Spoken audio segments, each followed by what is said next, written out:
Hello mga paps, ngayon papakita ko sa inyo paano ba magpalit ng wheel bearing. And ano ba yung mararamdaman ninyo kung may problema na ang inyong wheel bearing. Usually, pag dumaan kayo sa smooth na kalsada at tumatakbo kayo ng mabilis, meron kayong mararamdaman na parang vibration sa isang wheels ninyo. Okay? Pwedeng sa likod o pwedeng sa harap. Then, may maririnig din kayong, there was a time na may maririnig kayo na parang wobble sounds. Usually, ang tunog doon parang eroplano. Or parang wow, wow, wow, ganun yung tunog nun. Okay? So, ibig sabihin, possible may problema kayo sa wheel bearing. Ngayon, ano ba yung mga possible na reason bakit nasisira yung wheel bearing? Usually, nasisira yan pag nabasa, like dumaan kayo sa baha.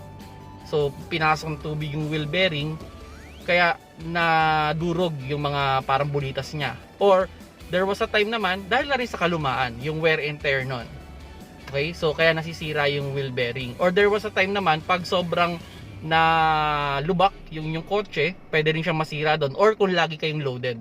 So yun yung mga reason bakit nasisira yung wheel bearing. Ngayon papakita ko sa inyo kung paano ba chine-check kung ang wheel bearing kung yun talaga yung may sira. So usually ginagawa natin dyan, inaangat natin, gina-jack natin, then chine-check natin side by side. Pinapainggan natin kung may parang para siyang kung may kalatog o may katok, okay?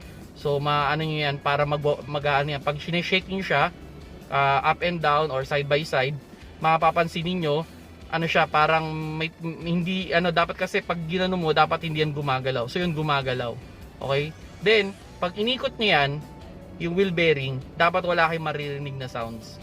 So that's the idea. Okay? Dapat walang grinding sounds. Usually pag sira na kasi yung inyong wheel bearing, pag inikot nyo yan, may maririnig kayong parang grinding sounds. So mas ideal, dalhin nyo sa isang lugar na tahimik para marinig nyo talaga yung wheel bearing. And kung sa tingin niyo makakatulong tong video ko sa inyo, so like, okay, then subscribe. And yun, ito yung pinakamaganda, i-share ninyo dun sa mga kakilala ninyo, or kung may FB group pa kayo na may tingin ninyo may problema sa wheel bearing.